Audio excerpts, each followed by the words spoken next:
La madrugada del 28 de agosto de 2016 transformó el silencio de Santa Mónica, California, en un estruendo mediático que resonaría en todo el continente latinoamericano. Alberto Aguilera Valadez, conocido mundialmente como Juan Gabriel, había dejado de existir en la habitación 515 de un hotel de lujo, pero las circunstancias de su partida comenzarían a tejer una red de interrogantes que hasta hoy permanecen sin respuesta definitiva.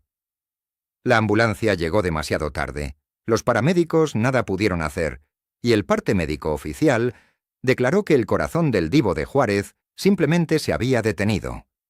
Pero en las entrañas de esa versión aséptica se escondían fisuras que pronto comenzarían a ensancharse como grietas en un muro antiguo. Los primeros rumores surgieron apenas horas después del anuncio oficial.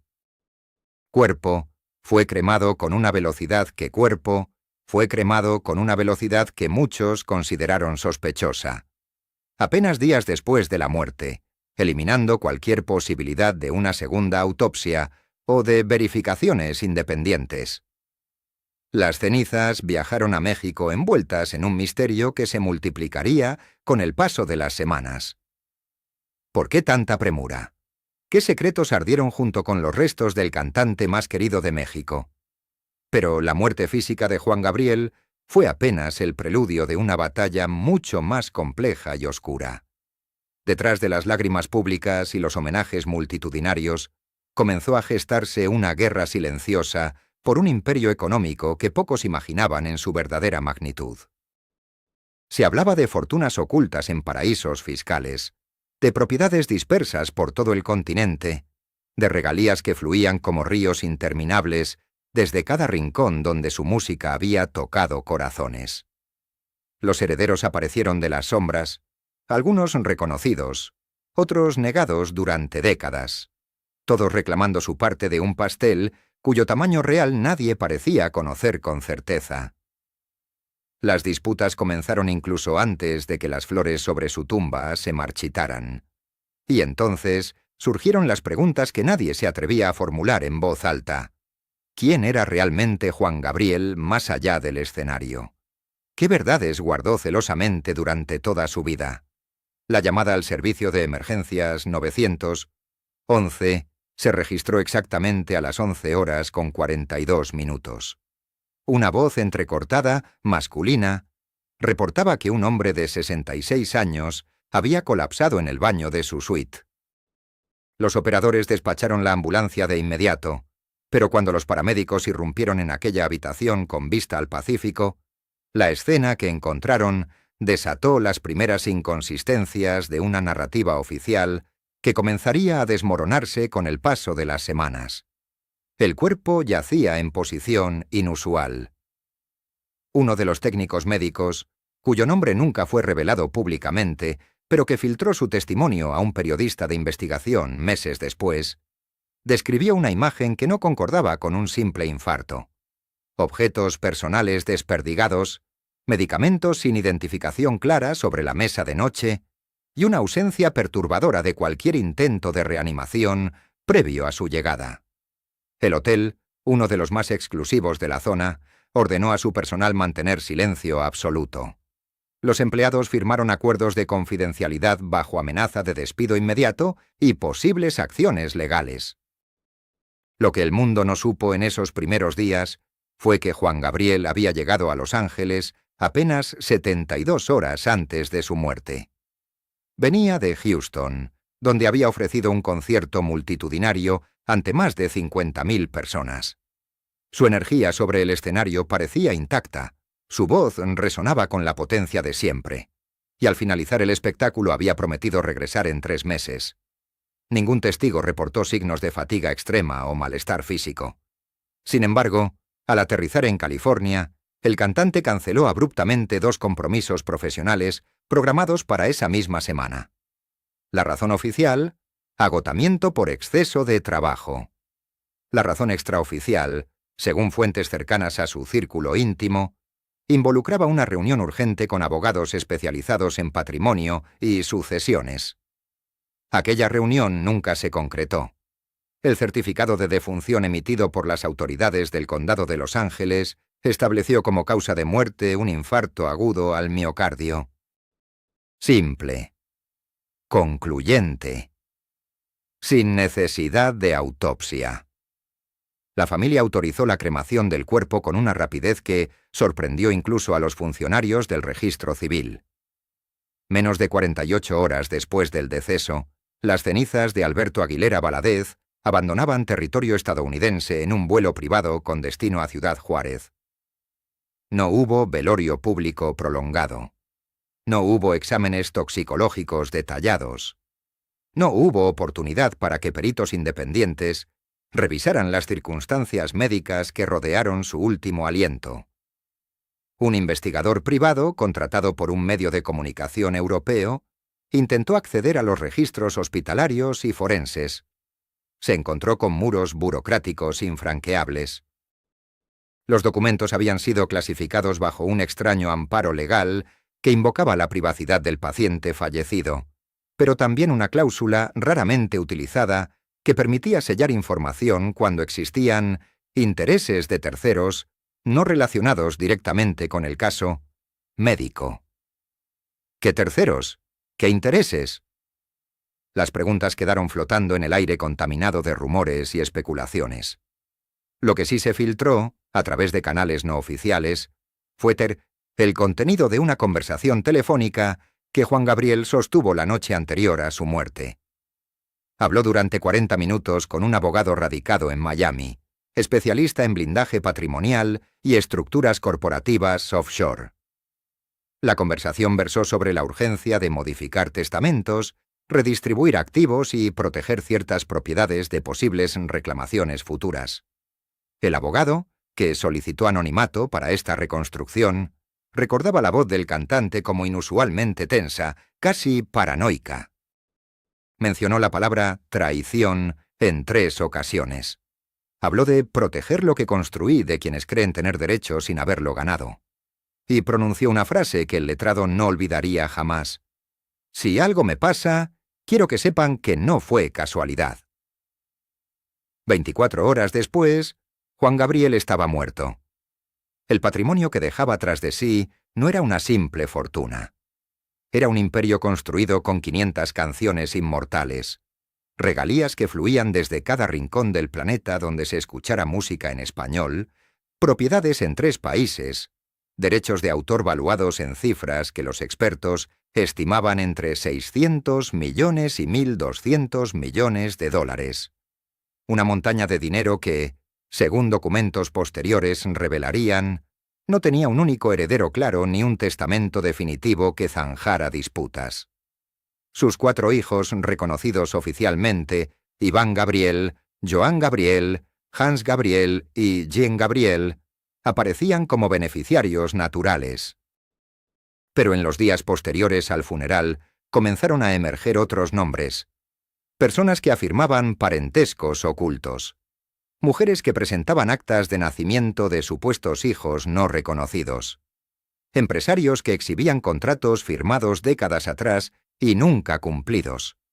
Abogados que llegaban con documentos notariales, cuestionando la validez de fideicomisos establecidos en paraísos fiscales. Y entonces apareció Joaquín Muñoz. Representante, productor, confidente. Muñoz había trabajado junto a Juan Gabriel durante más de 3 décadas.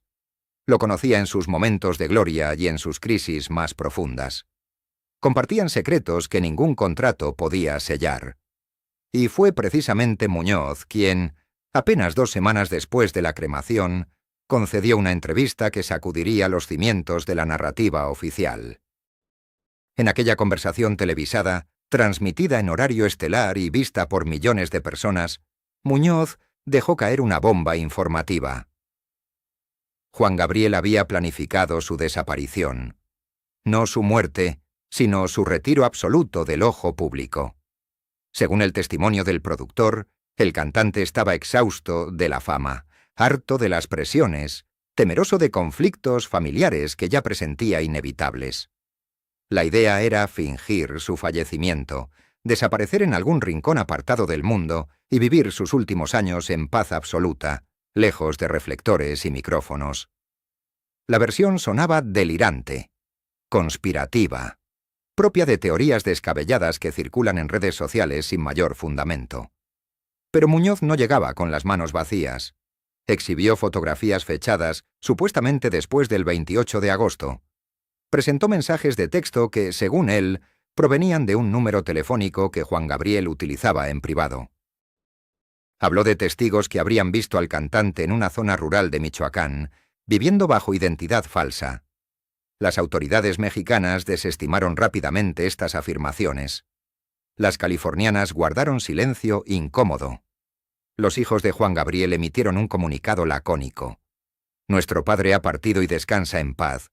Cualquier afirmación contraria es una falta de respeto a su memoria. Pero el daño estaba hecho. La duda había sido sembrada, y las preguntas comenzaban a multiplicarse como células en metástasis. Los paramédicos que ingresaron aquella mañana a la suite número 224 del Hotel Santa Mónica notaron algo que jamás registraron en sus reportes oficiales. Uno de ellos, cuyo nombre fue borrado de las actas municipales apenas 3 semanas después del incidente, confió a un periodista local que la temperatura del cuerpo no correspondía con el momento reportado del colapso. Las extremidades presentaban una rigidez que sugería un lapso mayor, quizás 2 o 3 horas más de las declaradas. Pero esa información desapareció del expediente forense con una velocidad que aún hoy resulta desconcertante.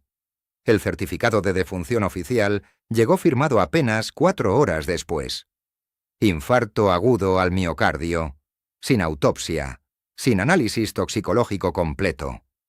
La familia declaró que respetaban la voluntad del difunto de no ser sometido a procedimientos invasivos, pero fuentes cercanas al equipo médico del cantante revelaron años después que él mismo había expresado en múltiples ocasiones su deseo de conocer con exactitud cualquier anomalía en su salud. Un hombre que durante décadas controló cada detalle de su imagen pública, difícilmente habría renunciado a conocer las circunstancias exactas de su propio final. En las siguientes 72 horas, comenzó un operativo legal sin precedentes. Mientras miles de admiradores lloraban frente a las cámaras y el gobierno mexicano decretaba 3 días de luto nacional, un grupo de abogados iniciaba el desmonte sistemático de la estructura patrimonial que el cantante había construido durante más de 4 décadas.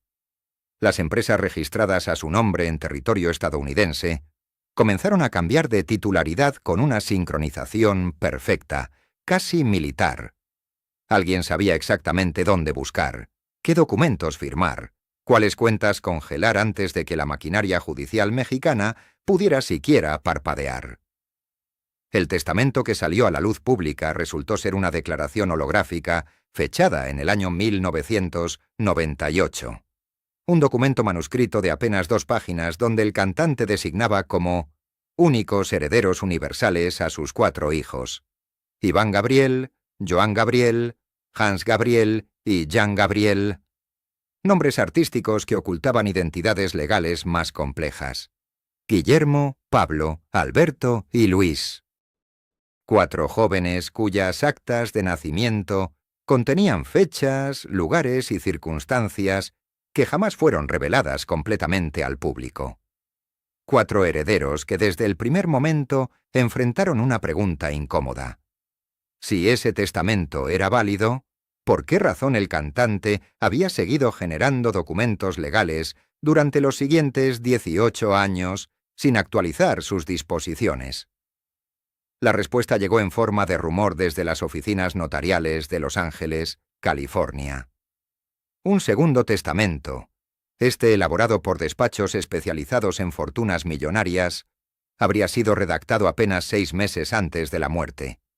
Un documento que distribuía el patrimonio de forma radicalmente distinta, incluyendo beneficiarios que jamás habían sido mencionados en declaraciones públicas.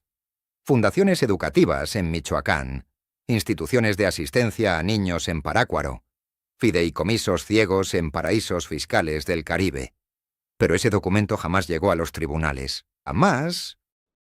Simplemente nunca existió para efectos legales. aunque 3 empleados del despacho jurídico confirmaron haberlo visto, haberlo procesado, haberlo archivado en las bóvedas digitales del sistema. Quien controlaba las claves de acceso a esas bóvedas podría reescribir la historia de aquella herencia. Las primeras cifras oficiales hablaban de un patrimonio cercano a los 30 millones de dólares. Propiedades en Ciudad Juárez, ranchos en Zacatecas, casas en California, derechos de autor sobre más de 1.800 composiciones registradas. Pero los expertos en propiedad intelectual, que analizaron el catálogo completo de su obra, estimaron que solo las regalías generadas por sus canciones más emblemáticas deberían producir entre 8 y 12 millones de dólares anuales durante las siguientes 3 décadas. Los contratos con disqueras, las licencias para uso comercial, los derechos de sincronización para cine y televisión, representaban una mina de oro que fluiría mucho después de que el último aplauso se extinguiera. Entonces surgió el nombre de Joaquín Muñoz, un hombre que había sido representante, manager, socio y confidente durante más de 25 años. Alguien que conocía cada cuenta bancaria, cada inversión oculta, cada propiedad registrada bajo nombres corporativos indescifrables. Muñoz apareció en programas de televisión, declarando poseer documentos que demostraban la existencia de propiedades no incluidas en el inventario oficial. Habló de mansiones en Miami Beach, valuadas en cifras de 7 dígitos, de colecciones de arte adquiridas en subastas europeas, de depósitos en instituciones financieras suizas que jamás fueron declarados ante las autoridades fiscales mexicanas. Los abogados de la familia reaccionaron con una demanda por difamación. Muñoz respondió con otra demanda, reclamando honorarios no pagados y comisiones sobre negocios que aseguraba haber gestionado personalmente. El caso se convirtió en un espectáculo mediático donde cada parte revelaba fragmentos de verdad envueltos en acusaciones cruzadas. Pero lo verdaderamente inquietante sucedió cuando Muñoz anunció que poseía grabaciones de video donde el cantante expresaba su voluntad real respecto al destino de su fortuna. Grabaciones que supuestamente mostraban conversaciones privadas, confesiones íntimas, instrucciones específicas sobre cómo distribuir sus bienes. Esas grabaciones nunca fueron presentadas ante ningún tribunal. Muñoz declaró que habían sido robadas de su oficina durante un allanamiento nocturno que jamás fue reportado a la policía. Coincidencia extraña. Esa misma semana, 2 testigos que habían trabajado en la administración del patrimonio del cantante cancelaron abruptamente sus testimonios programados ante los jueces. Uno de ellos abandonó el país sin dejar dirección de contacto. El otro simplemente dejó de responder llamadas, como si hubiera decidido que ciertos secretos era mejor llevarlos en silencio. Los archivos judiciales del Condado de Los Ángeles muestran que en los meses siguientes se presentaron no menos de 17 demandas relacionadas con la herencia. Desde exempleados, reclamando indemnizaciones, hasta supuestos acreedores exigiendo pagos de deudas que nadie más recordaba. Cada demanda abría una ventana hacia zonas oscuras del imperio financiero que el cantante había construido. Sociedades anónimas registradas en Delaware, fideicomisos irrevocables en Nevada, cuentas mancomunadas con personas cuyas identidades permanecían protegidas por acuerdos de confidencialidad firmados décadas atrás. Pero entre todo ese ruido legal, una pregunta permanecía sin respuesta satisfactoria. Si el cantante había sido tan meticuloso en vida para proteger su imagen, su carrera, su legado artístico, ¿cómo era posible que hubiera dejado sus asuntos patrimoniales en semejante estado de caos? La mañana del 1 de septiembre de 2016, mientras el cuerpo aún permanecía en las instalaciones del Servicio Médico Forense de Santa Mónica, California, comenzó una operación silenciosa que transformaría por completo la escena original. Testigos que laboraban en el edificio municipal contiguo notaron un movimiento inusual de vehículos con placas diplomáticas. 3 camionetas Suburban negras, idénticas entre sí, estacionaron en la entrada de servicio del edificio forense. Los conductores vestían trajes oscuros y auriculares discretos, el uniforme característico de agentes de protección. Lo que sucedió durante las siguientes 4 horas permanece como uno de los episodios más oscuros de todo el caso. El personal médico del turno matutino fue reemplazado súbitamente por un equipo que nadie en la institución había visto antes. Una enfermera que llevaba 17 años trabajando en el lugar declaró, bajo condición de anonimato, que recibió instrucciones de abandonar su estación sin recoger sus pertenencias personales. Le entregaron un sobre con efectivo y le indicaron que tomara vacaciones inmediatas. Otros 5 empleados recibieron el mismo trato.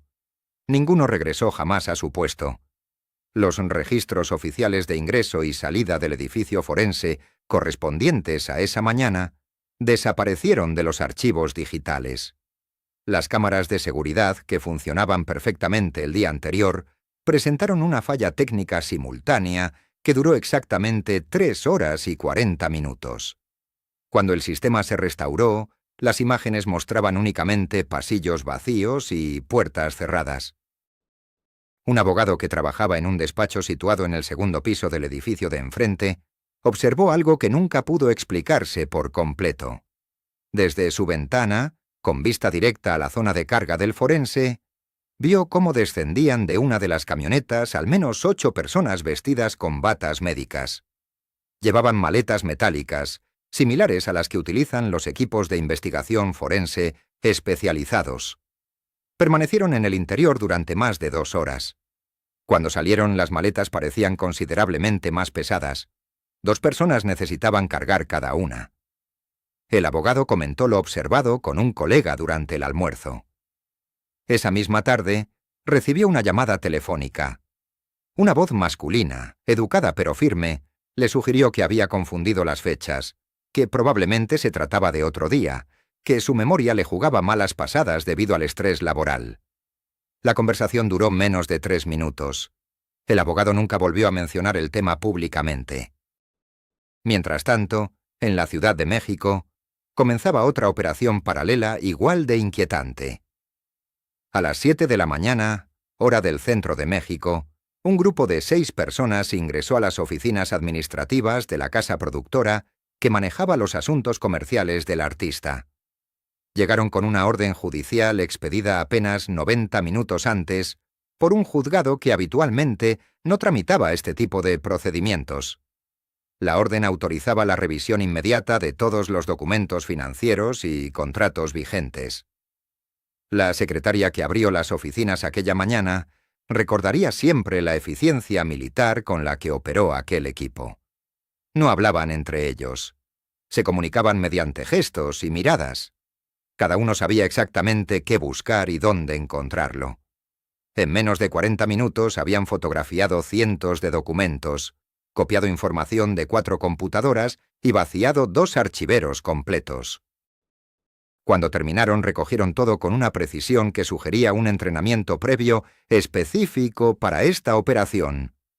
El abogado corporativo, que llegó 30 minutos después, alertado por la secretaria, encontró las oficinas impecablemente ordenadas. Todo parecía estar en su lugar. Sin embargo, cuando comenzó a revisar los archivos, descubrió que faltaban documentos muy específicos. Contratos firmados durante los últimos 8 meses, acuerdos de distribución internacional y, particularmente revelador, toda la correspondencia relacionada con la actualización de documentos testamentarios que supuestamente se había iniciado en marzo de ese mismo año. Existe un detalle que los investigadores privados, contratados posteriormente por la familia, consideraron especialmente perturbador. Los documentos desaparecidos no eran originales. Eran copias certificadas que se guardaban como respaldo de seguridad. Los originales se encontraban en una bóveda bancaria en otra ciudad. Quien orquestó aquella operación sabía perfectamente la ubicación de cada documento. Conocía el sistema de archivo interno y tenía información precisa sobre qué papeles podrían resultar comprometedores. La misma tarde de aquel 1 de septiembre, 3 abogados distintos, en 3 ciudades diferentes, recibieron llamadas telefónicas idénticas. Las 3 conversaciones duraron menos de 5 minutos. Los 3 abogados representaban intereses vinculados al patrimonio del artista. Después de esas llamadas, Los tres solicitaron a sus clientes que suspendieran cualquier acción legal hasta nuevo aviso. Uno de ellos, el más veterano, con 40 años de experiencia en litigios patrimoniales, renunció a la representación 2 días después. Cuando un periodista le preguntó sus razones, respondió con una frase escalofriante: «Hay batallas que no se ganan en los tribunales, sino que se pierden en otros lugares mucho menos iluminados». Un contador que había trabajado durante 15 años en la administración de regalías del artista intentó acceder a los registros bancarios internacionales en la madrugada del 2 de septiembre. Descubrió que sus credenciales habían sido desactivadas.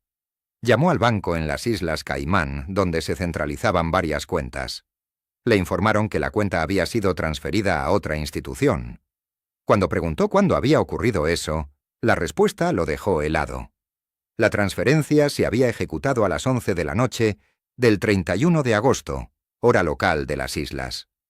Casi 12 horas antes del fallecimiento oficial. Los conductores de las 3 camionetas Suburban permanecieron en el interior de los vehículos mientras 2 hombres vestidos con trajes oscuros ingresaron al edificio forense. Llevaban consigo maletines de aluminio y credenciales que les permitieron acceso inmediato a las áreas restringidas.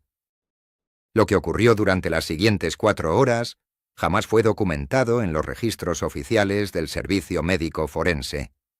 Pero una empleada de limpieza que había llegado temprano para su turno matutino, Rosa María Delgado, vio algo que la atormentaría durante años.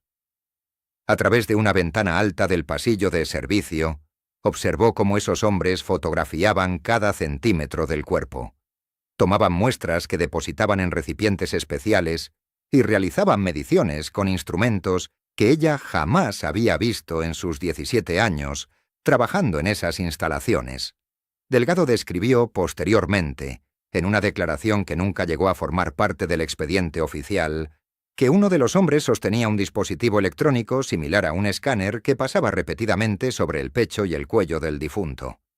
El aparato emitía una luz azulada intermitente. Cuando terminaron, sellaron los maletines con candados de combinación y salieron del edificio sin dirigir palabra alguna al personal regular. Las Suburban abandonaron el lugar a las 11 de la mañana con 43 minutos, tomando la ruta hacia el Aeropuerto Internacional de Los Ángeles.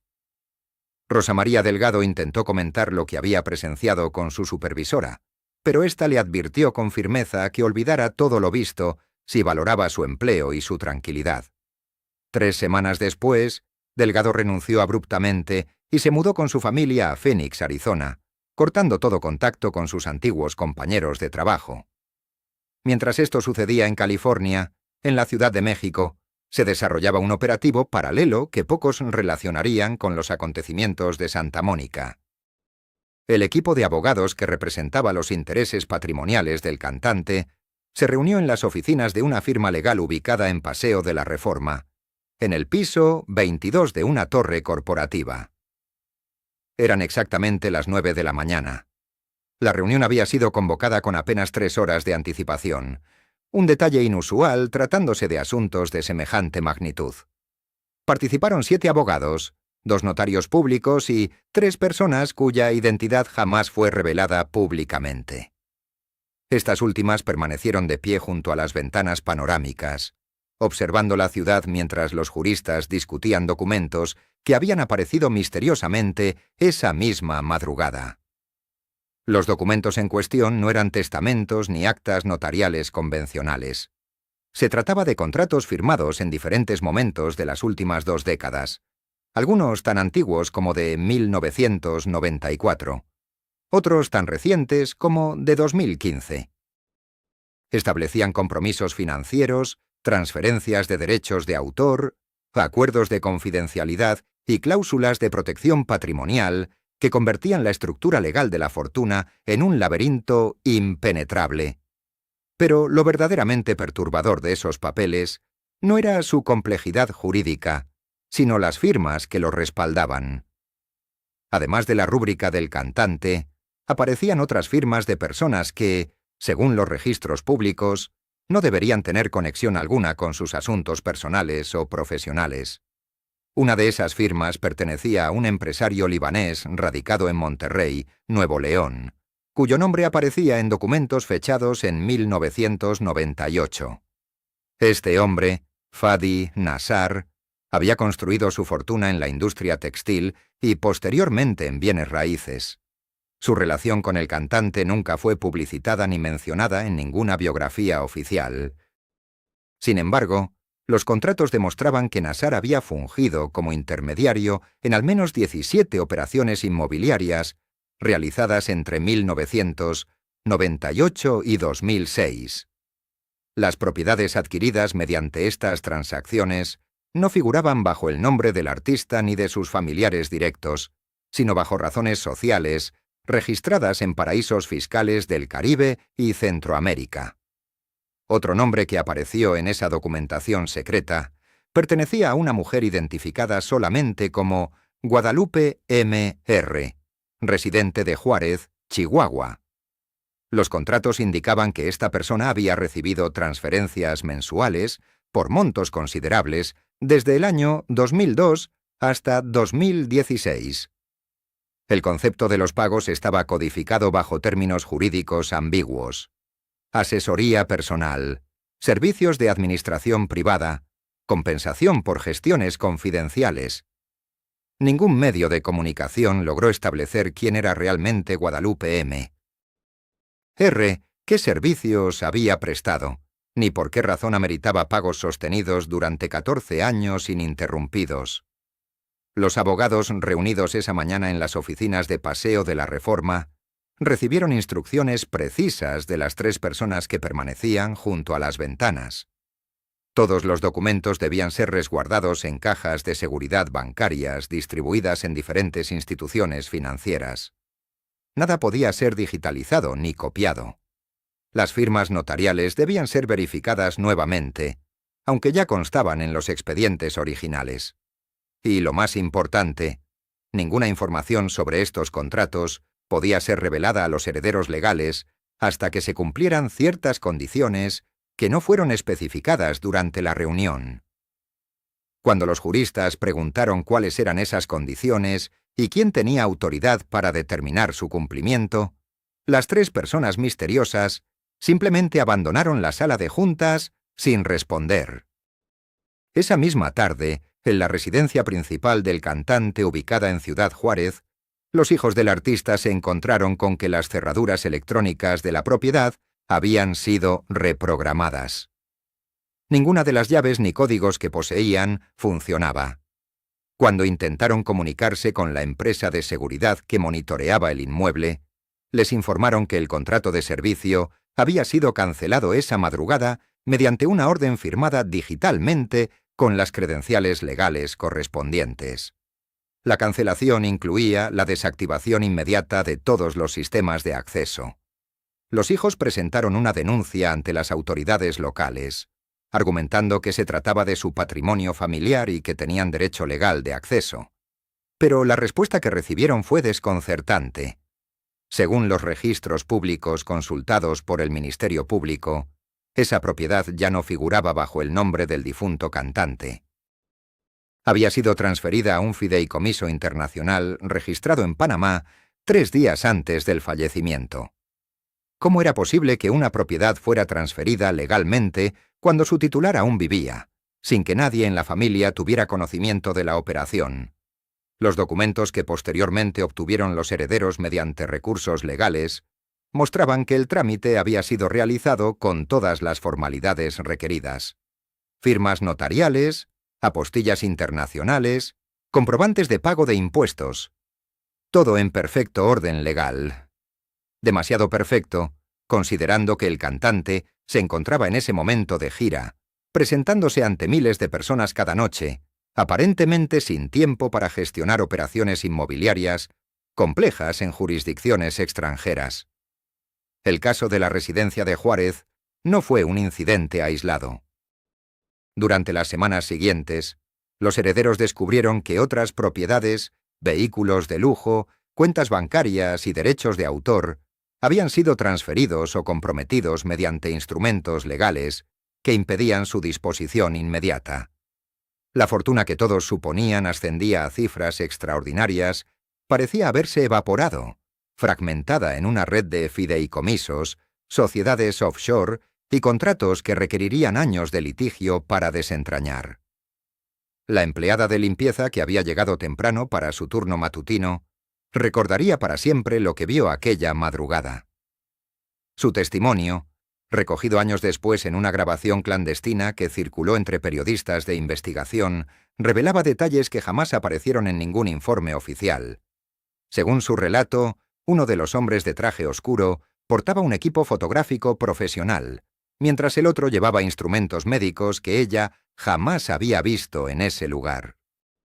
Durante las 4 horas que permanecieron en el área restringida, escuchó voces en inglés, idioma poco común en aquel recinto forense de Santa Mónica. Lo más perturbador de su testimonio no fue lo que vio, sino lo que escuchó. En uno de los pasillos adyacentes a la sala de autopsias, captó fragmentos de una conversación telefónica.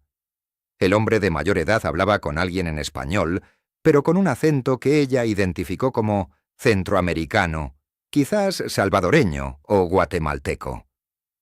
La frase que quedó grabada en su memoria fue escalofriante.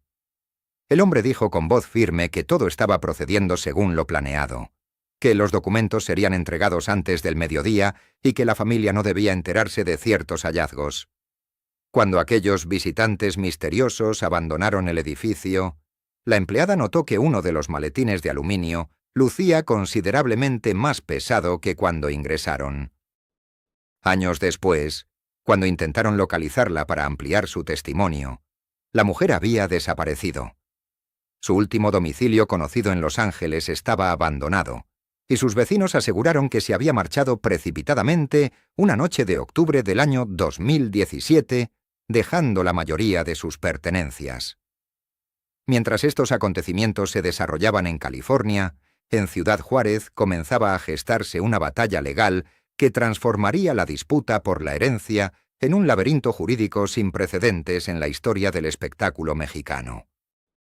La fortuna que Alberto Aguilera Valadez había acumulado durante 5 décadas de carrera artística representaba una cifra que oscilaba entre los 30 y los 60 millones de dólares, aunque algunas estimaciones privadas, realizadas por firmas especializadas en avalúos de propiedad intelectual, sugerían que la cifra real podría alcanzar los 200 millones si se consideraban todos los activos, regalías futuras y propiedades no declaradas. El primer movimiento estratégico ocurrió exactamente 11 días después del fallecimiento. Un despacho de abogados con sede en la capital mexicana, conocido por representar intereses de corporaciones multinacionales del entretenimiento, presentó ante un juez civil una solicitud extraordinaria. Solicitaban acceso inmediato a todas las cuentas bancarias, propiedades y contratos vigentes del difunto cantante, argumentando que existía riesgo inminente de que activos millonarios desaparecieran o fueran transferidos de manera fraudulenta. El documento legal, de 83 páginas, contenía información financiera tan detallada que incluso los familiares más cercanos del artista quedaron asombrados al descubrir la existencia de inversiones y propiedades de las que nunca habían escuchado. Entre los activos mencionados en aquel documento confidencial aparecían 7 residencias de lujo distribuidas entre México y Estados Unidos, 4 estudios de grabación, participaciones accionarias en 2 sellos discográficos independientes, una colección de arte valuada en más de 5 millones de dólares, y lo más intrigante de todo, 23 cuentas bancarias en paraísos fiscales del Caribe y Centroamérica. Algunas de estas cuentas habían sido abiertas apenas meses antes del fallecimiento, y los movimientos registrados en ellas mostraban transferencias millonarias, cuyo origen y destino permanecían envueltos en el misterio. Un investigador privado contratado por uno de los herederos legítimos logró acceder a registros bancarios parciales que revelaban un patrón inquietante. Durante los últimos 8 meses de vida del artista, se habían realizado transferencias por montos superiores a los 15 millones de dólares hacia cuentas en Panamá y las Islas Caimán. Los beneficiarios de estas transferencias eran entidades corporativas con nombres genéricos, sociedades fantasma sin domicilio físico verificable ni representantes legales identificables.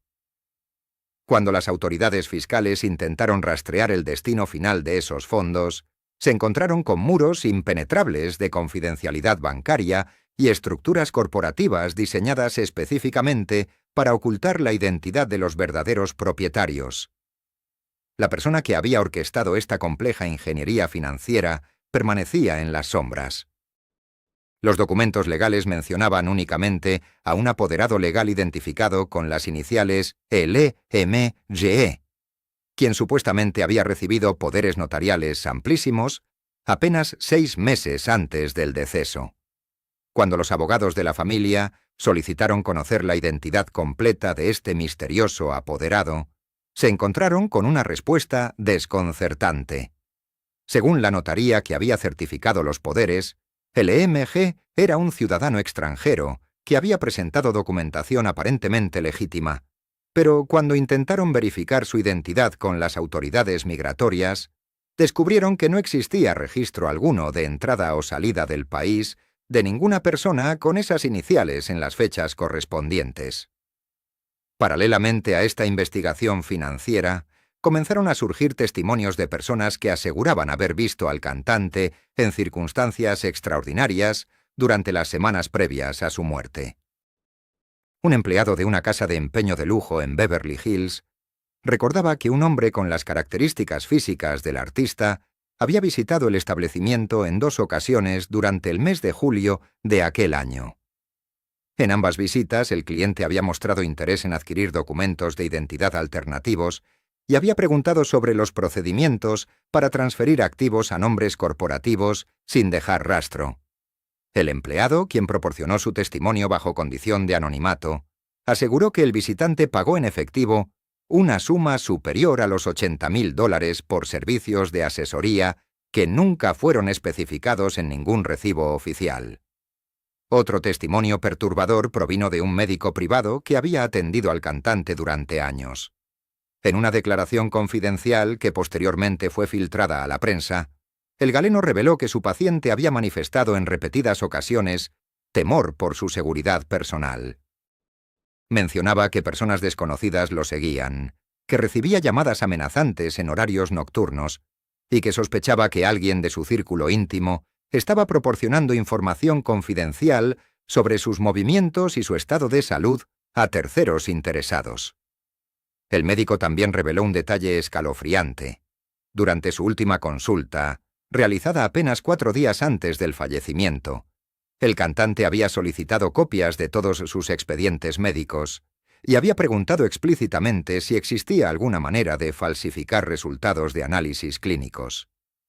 La mañana del 30 de agosto del 2016, mientras el mundo procesaba la noticia de la muerte del cantante, un pequeño despacho de abogados en la Ciudad de México recibía una llamada que cambiaría el curso de toda la investigación. El registrador de llamadas entrantes marcaba las 7:18 cuando alguien preguntó por documentos que, oficialmente, no deberían existir. La recepcionista, una mujer de 52 años que llevaba trabajando en ese lugar desde hacía más de 2 décadas, reconoció inmediatamente la voz al otro lado de la línea. Era alguien muy cercano al cantante, alguien que sabía exactamente qué buscar. Lo que esta llamada desencadenó fue una serie de eventos que los investigadores privados, contratados posteriormente, describirían como una carrera contrarreloj.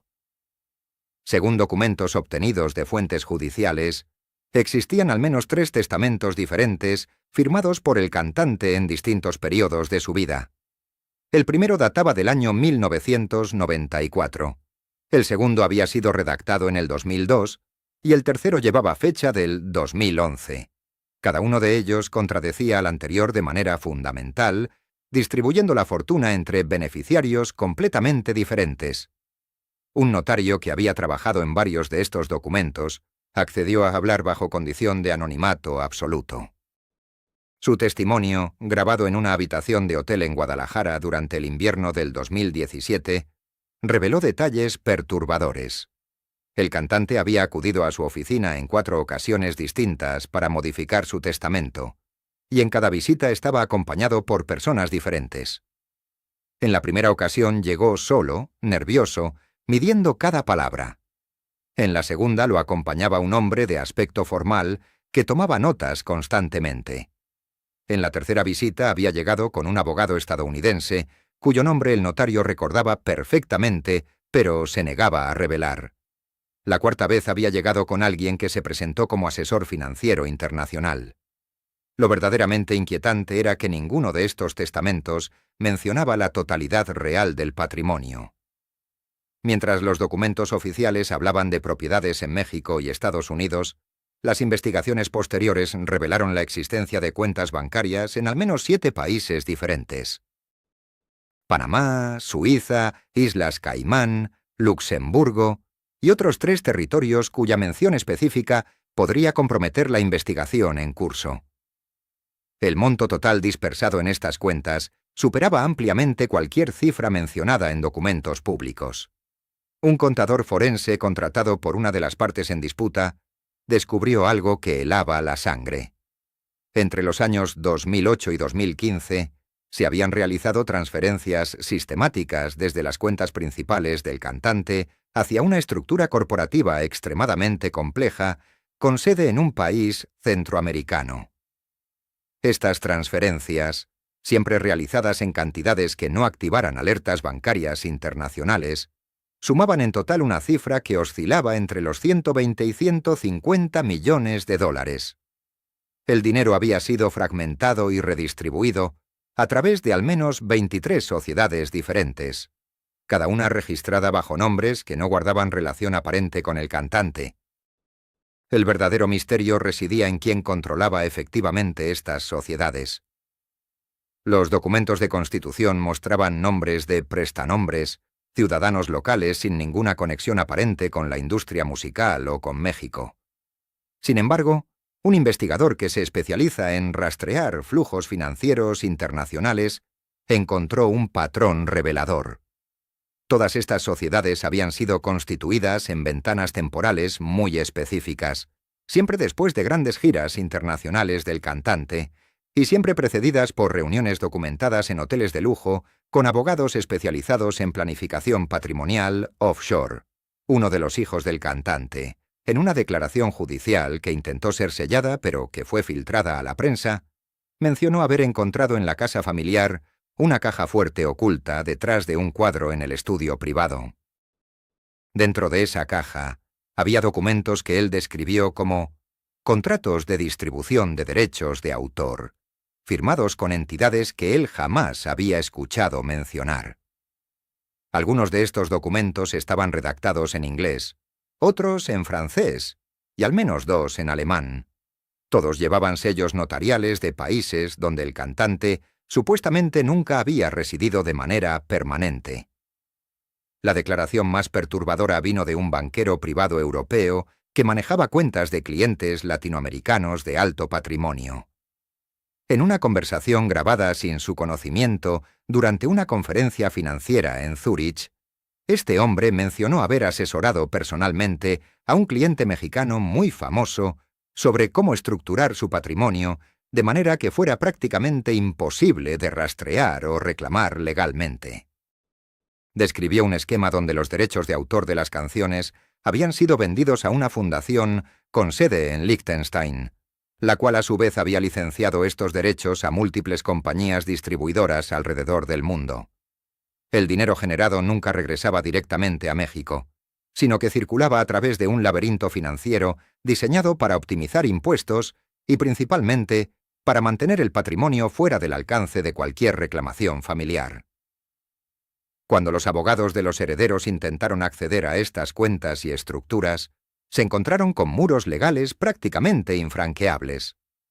Las leyes de secreto bancario en los países involucrados impedían cualquier divulgación sin órdenes judiciales específicas, y obtener estas órdenes requería demostrar que se había cometido un delito, algo extraordinariamente difícil de probar cuando toda la estructura había sido montada de manera técnicamente legal.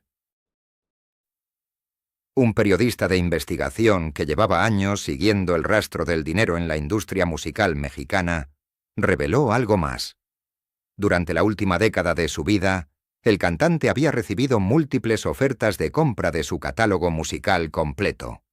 Empresas multinacionales del entretenimiento habían puesto sobre la mesa cifras astronómicas, algunas superando los 200 millones de dólares. Sin embargo, todas estas ofertas habían sido rechazadas sistemáticamente.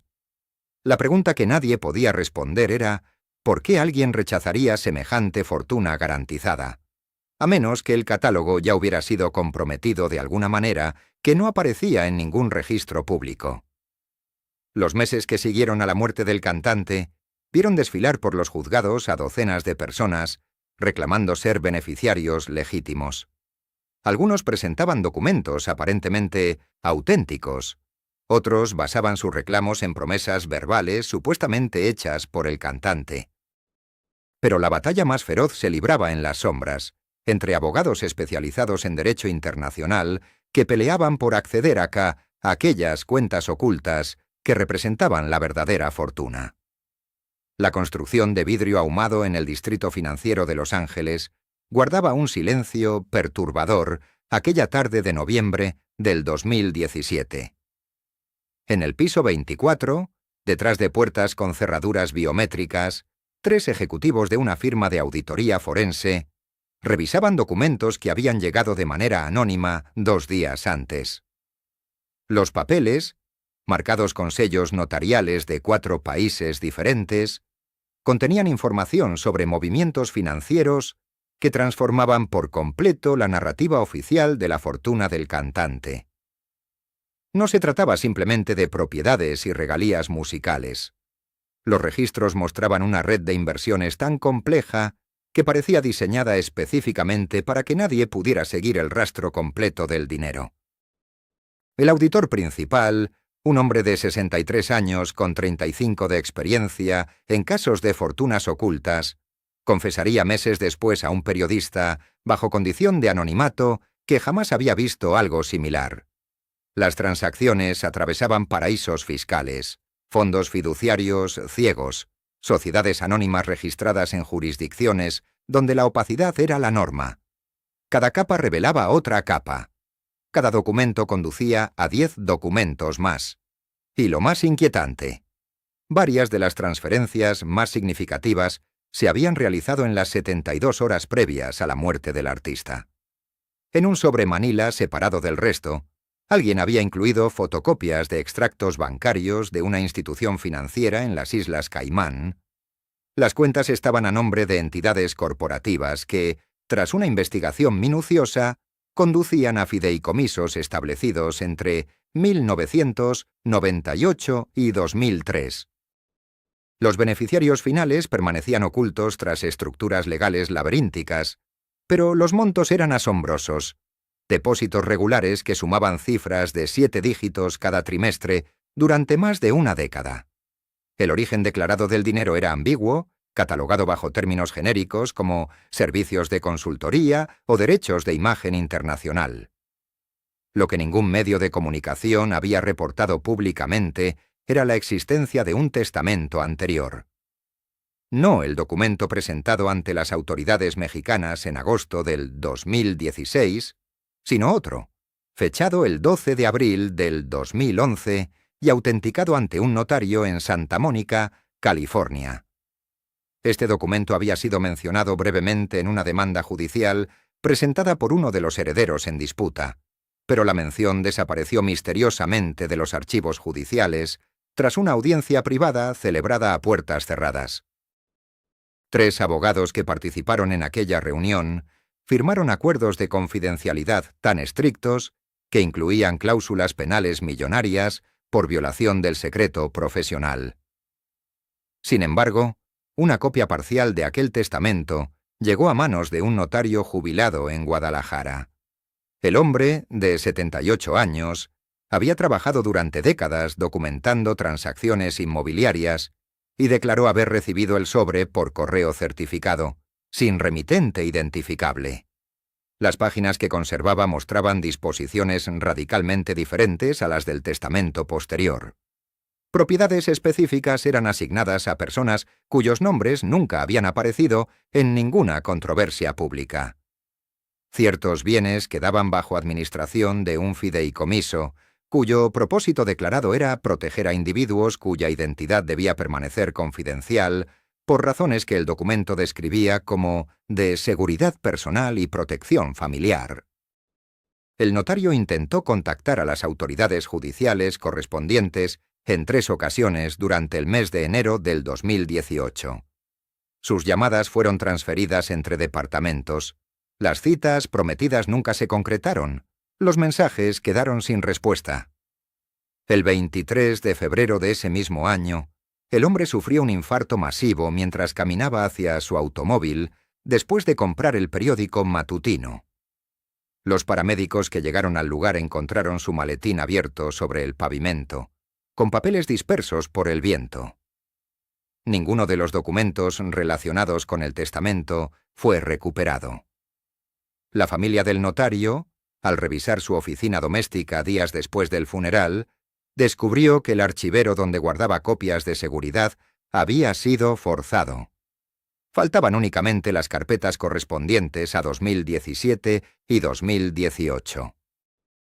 Mientras tanto, en la Ciudad de México, una investigadora privada contratada por uno de los herederos en disputa seguía un rastro completamente diferente.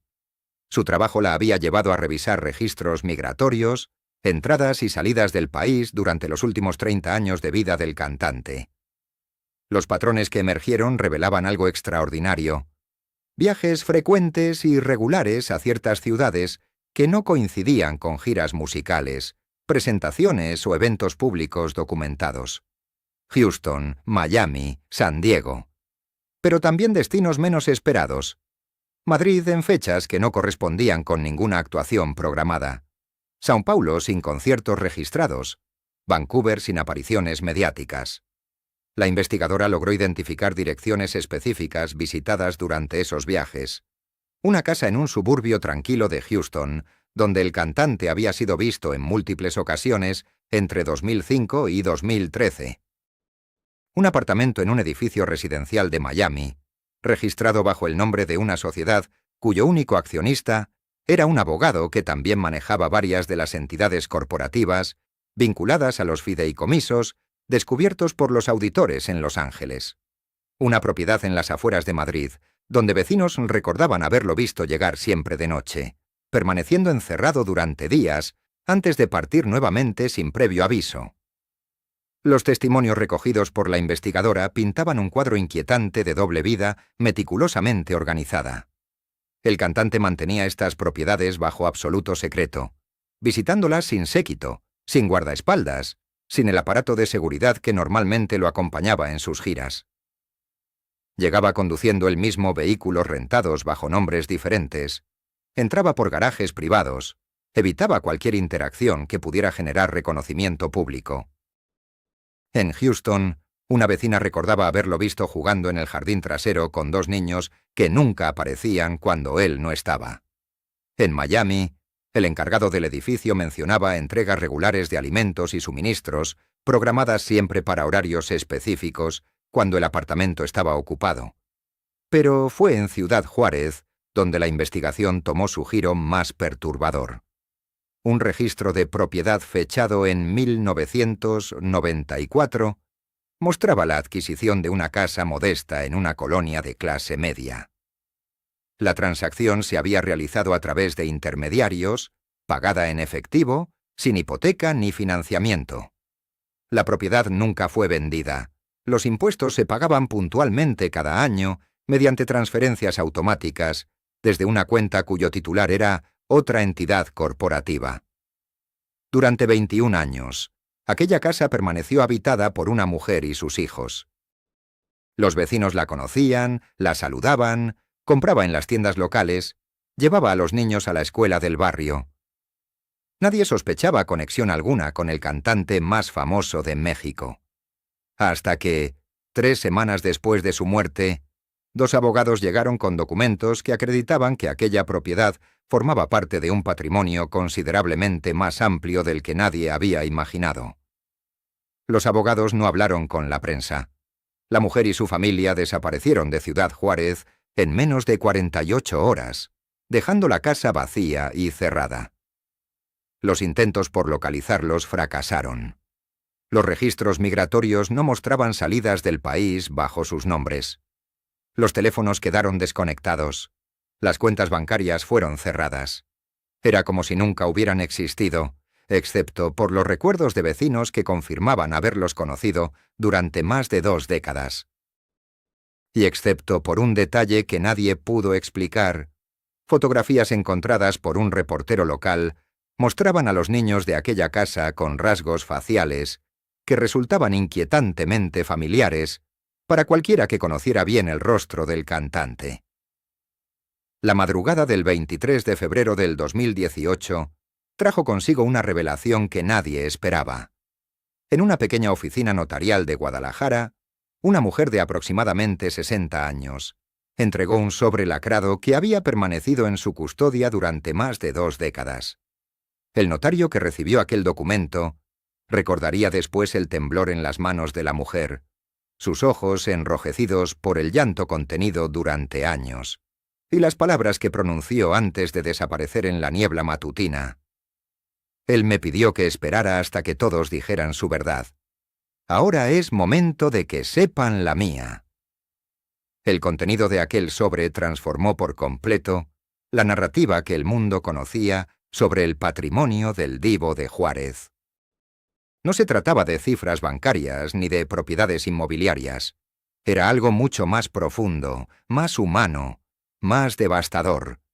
Cartas escritas de puño y letra durante los últimos 5 años de su vida, dirigidas a personas cuya existencia nunca había sido reconocida públicamente.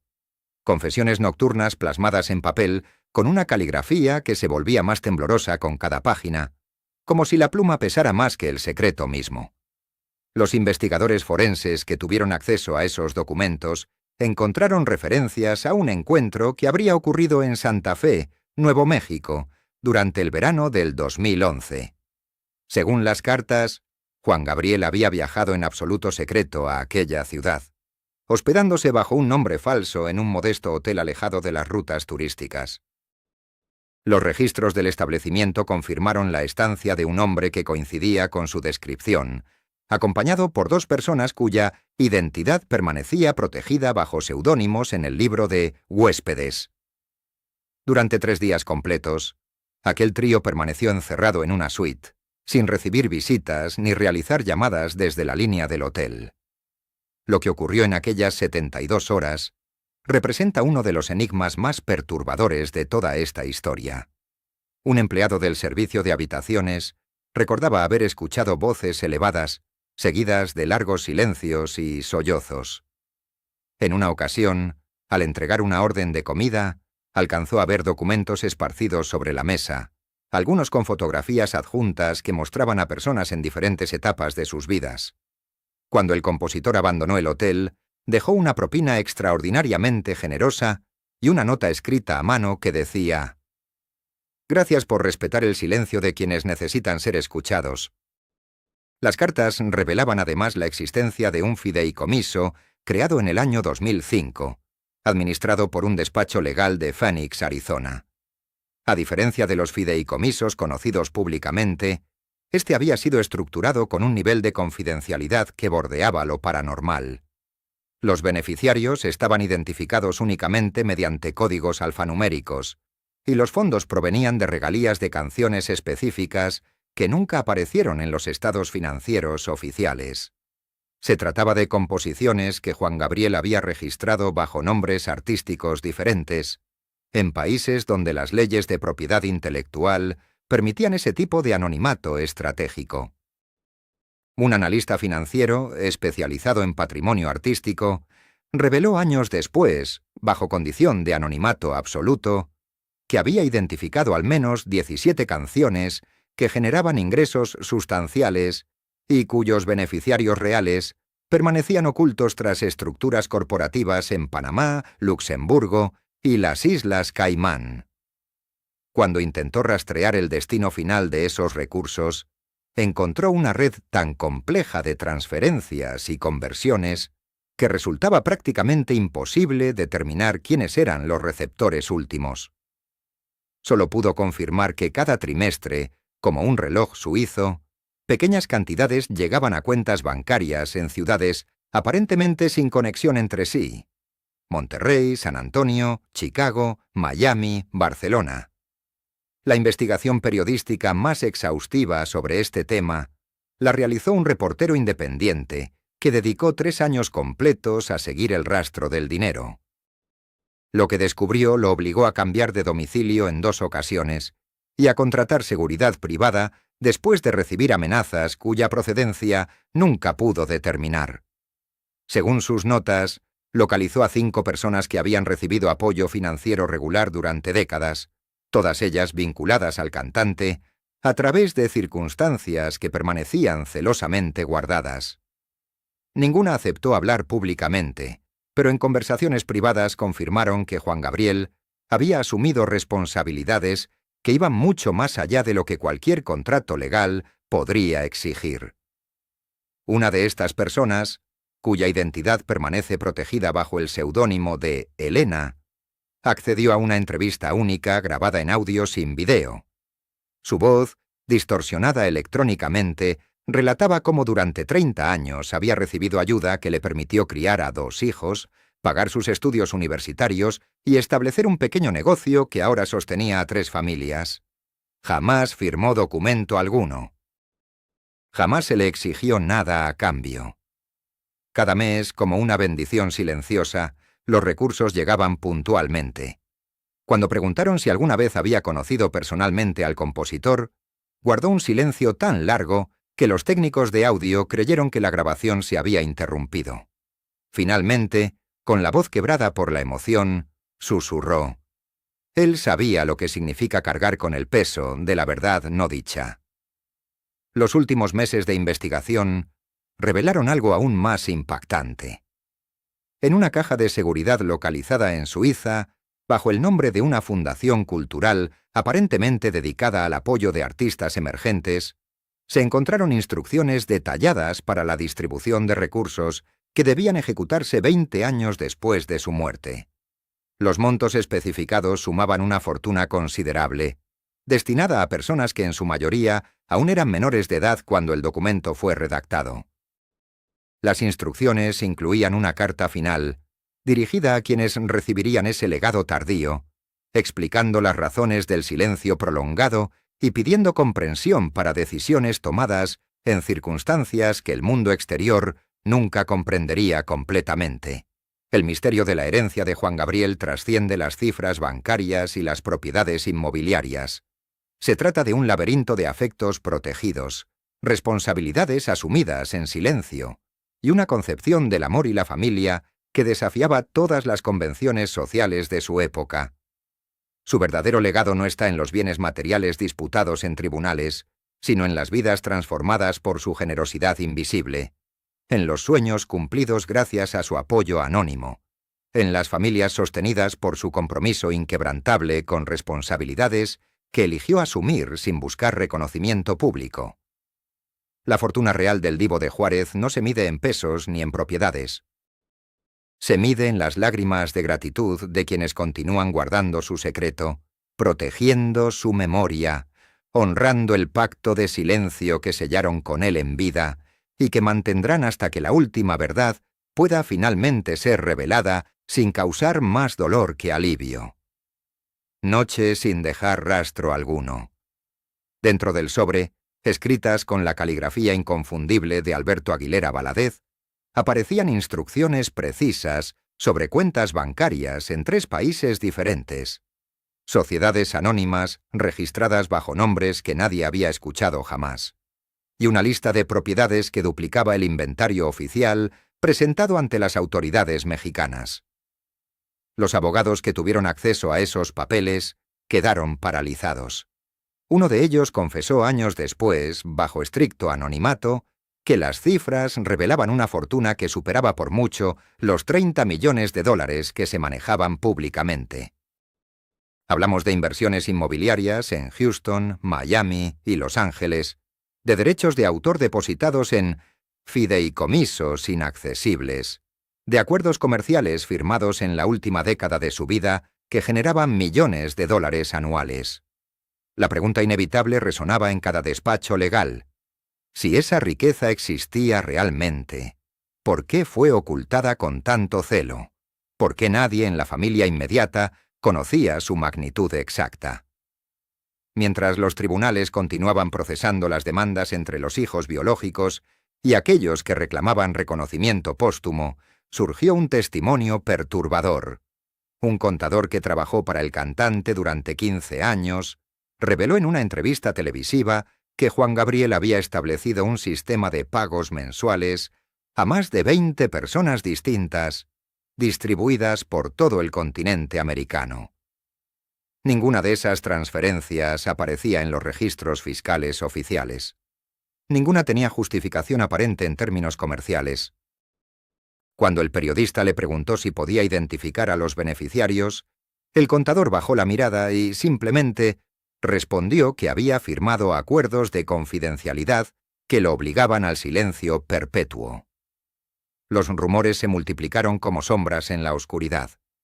Se habló de hijos no reconocidos en distintos países, de amores clandestinos que nunca salieron a la luz pública, de compromisos sentimentales que el artista mantuvo en absoluto secreto para proteger su imagen y su carrera.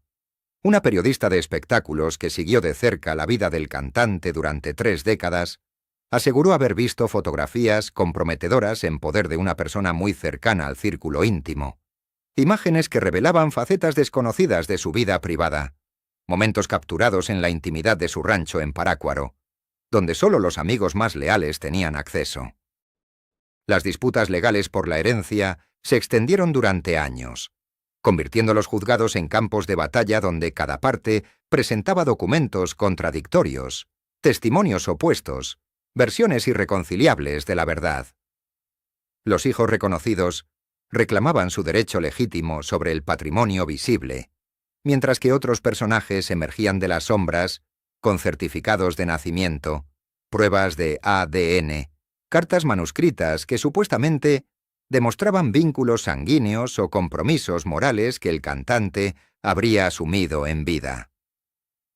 En el año 2019, un juez de primera instancia dictaminó que la distribución de los bienes debía realizarse exclusivamente entre los 4 hijos reconocidos oficialmente, descartando las pretensiones de otros reclamantes que no pudieron demostrar su parentesco de manera contundente. Sin embargo, la sentencia dejó más preguntas que respuestas. ¿Qué pasaría con las cuentas bancarias descubiertas en el sobre lacrado? ¿Cómo se explicarían los pagos mensuales a esas personas anónimas? ¿Dónde quedarían los millones de dólares que parecían haber desaparecido en una nebulosa financiera imposible de rastrear? Un detalle inquietante emergió durante las audiencias judiciales. Varios testigos mencionaron la existencia de una caja fuerte en la residencia principal de Juárez, un cofre blindado que Juan Gabriel mandó instalar personalmente en el año 2014, apenas 2 años antes de su partida. Ninguno de los hijos conocía la combinación. Ningún empleado doméstico había visto jamás su interior.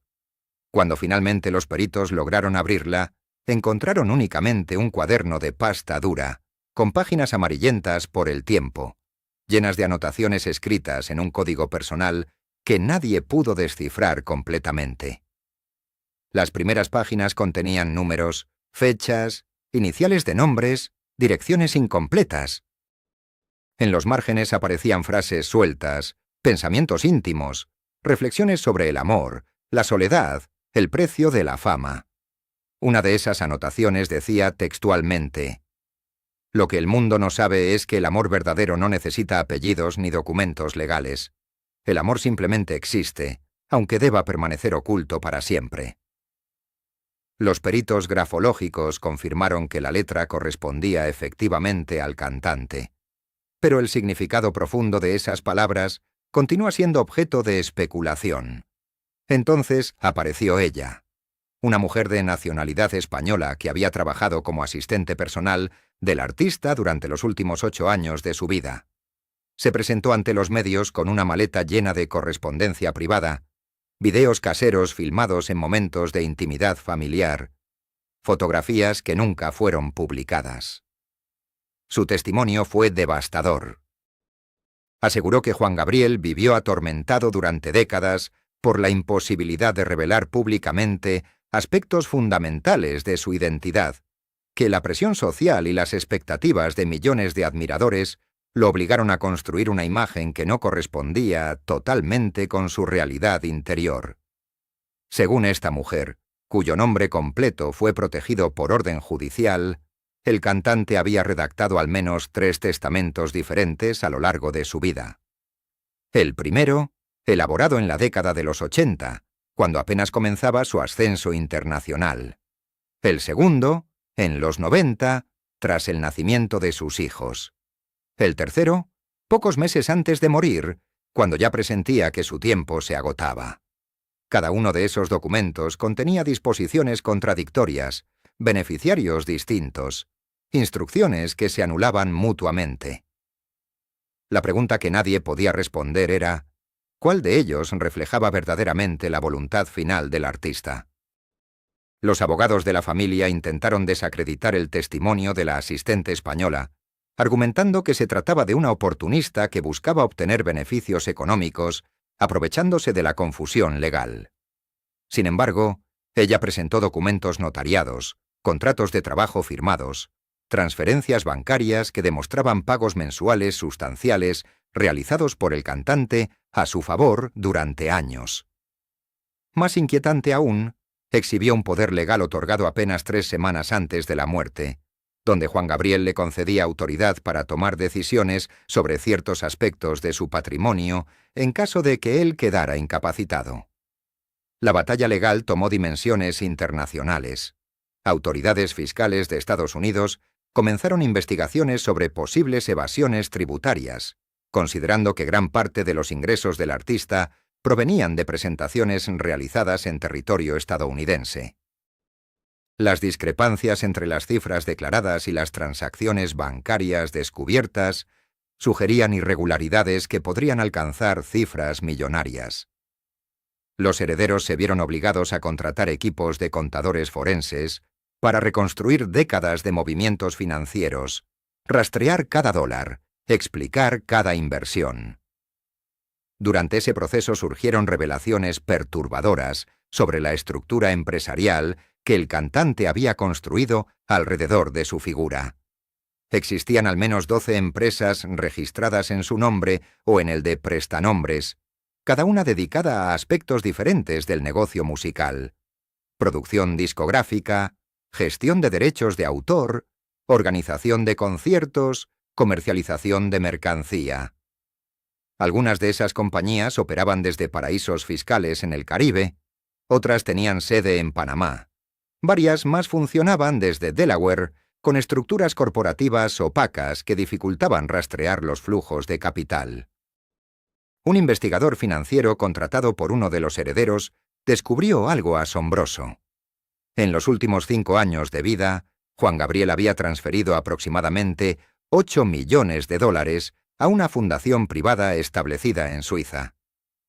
Los estatutos de esa organización benéfica especificaban que los fondos debían utilizarse para apoyar a niños huérfanos en México, pero las auditorías revelaron que solo una fracción mínima del dinero se había empleado efectivamente en programas sociales.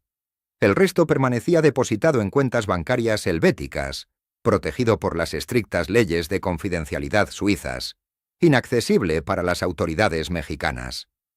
La pregunta inevitable resonaba en cada investigación. ¿Qué pretendía realmente el cantante con esa estructura tan compleja? ¿Por qué ocultó tanto de su riqueza? ¿A quién o a quiénes intentaba proteger con semejante arquitectura financiera?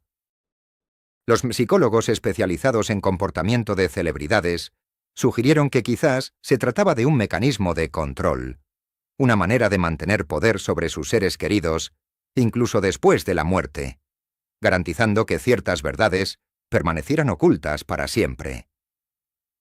En el año 2020, en plena pandemia mundial, cuando los tribunales operaban con capacidad reducida y las audiencias se realizaban virtualmente, Ocurrió algo extraordinario.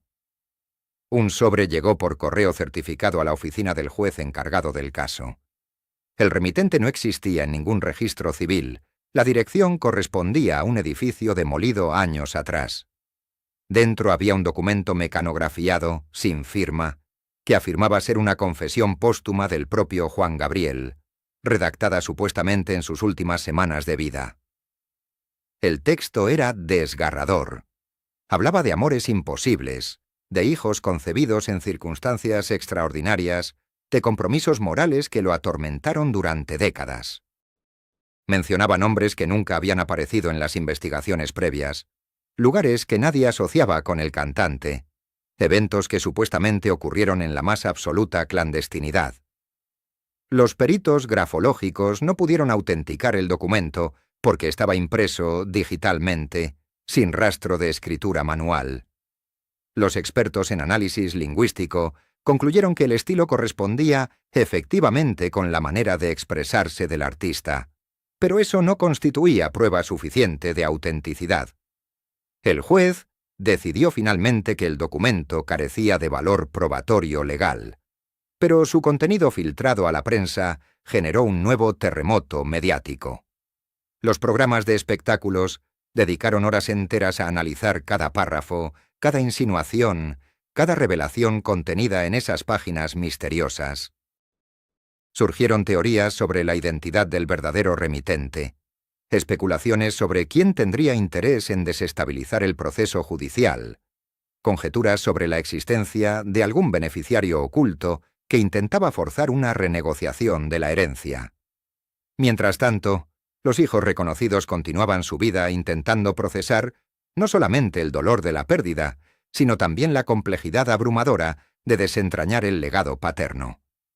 Cada uno había desarrollado su propia versión de quién fue realmente su padre. Cada uno guardaba recuerdos personales que no coincidían necesariamente con la imagen pública del ídolo. Las entrevistas que concedieron a diversos medios revelaban un hombre profundamente contradictorio, generoso hasta la extravagancia con algunos, distante y hermético con otros, cariñoso en momentos específicos, ausente durante períodos prolongados. Uno de los hijos confesó en una entrevista televisiva que había descubierto aspectos de la vida de su padre solamente después de su muerte, que existían capítulos completos de su biografía que permanecieron ocultos incluso para la familia más cercana.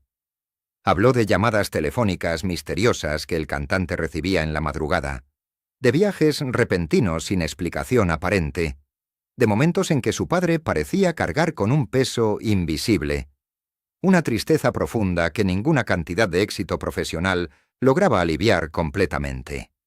La fortuna acumulada durante más de 4 décadas de carrera triunfal se convirtió en una carga casi insoportable para los herederos. Cada cuenta bancaria revelada traía consigo nuevas preguntas. Cada propiedad descubierta generaba disputas adicionales. Cada documento encontrado abría caminos hacia misterios más profundos. Los abogados estimaron que resolver completamente el caso podría tomar más de una década, considerando la complejidad internacional de los activos y las múltiples jurisdicciones involucradas. Han transcurrido ya varios años desde aquella mañana de agosto del 2016, cuando el mundo recibió la noticia de su partida. Los tribunales continúan procesando demandas, los contadores siguen rastreando movimientos financieros, los investigadores persiguen pistas que conducen a callejones sin salida. La fortuna que Juan Gabriel construyó durante su vida se ha convertido en un laberinto legal donde la verdad parece esconderse detrás de cada esquina, siempre elusiva, siempre incompleta. Lo que permanece indiscutible es que el legado musical del Divo de Juárez trasciende cualquier controversia patrimonial. Sus canciones continúan sonando en cada rincón del mundo hispanohablante. Sus composiciones siguen siendo interpretadas por artistas de todas las generaciones. Su influencia en la música popular latinoamericana resulta inconmensurable. Pero detrás de esa gloria artística innegable, persiste una sombra de misterio que quizás nunca se disipe completamente. Quienes lo conocieron íntimamente aseguran que él deseaba precisamente eso. Mantener ciertos secretos para siempre. Preservar espacios de su vida que ningún escrutinio público pudiera alcanzar. Tal vez esa fue su última voluntad.